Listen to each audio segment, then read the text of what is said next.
Gaeilge fasting, nu, Thomas Janu, and Gaeilge K, Creepney and Scale, Airland K, that was Coog.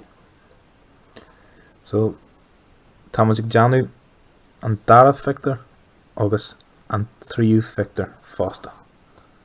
So, ní very much Janu. Victor Hain, the one Jerry Victor. So, a Victor Daw, from the second picture, we have to fill in the sentences that are here. So, from our picture yesterday that we filled out,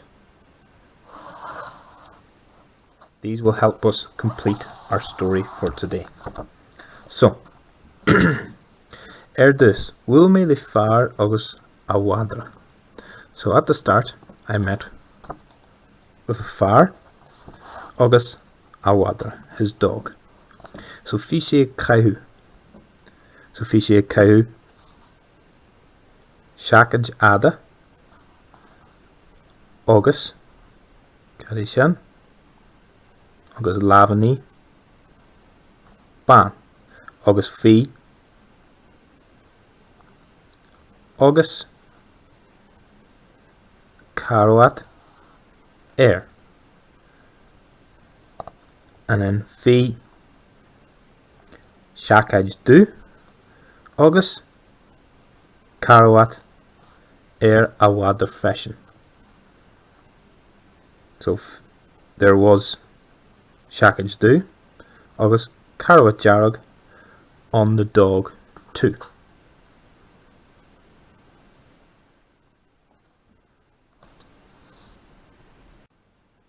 Stop me, I was coming me love and mother. So I stopped and I petted the dog with my hand. And then, Victor 3. And shin, will me the ban ig jail torhi. Torhi, fruit, ig jail, selling. Fi she ig kaihu. So fi she ig kaihu, fanya clusa. Agus speckly grania. Agus fi hata. Agus guna urhi. So because it's a girl, we would have to write urhi. So fi hata. Agus guna urhi. So stop me con mala torhi a kianat. So I stopped to buy a bag of fruit.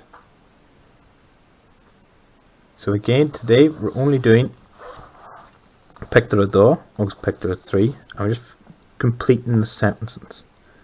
So we're completing the sentences to show what the far, or the madra, are wearing, and the woman is wearing too. So Dar Victor Shaw, so fiche kahu and Rodshen, August, the Roddy Shaw,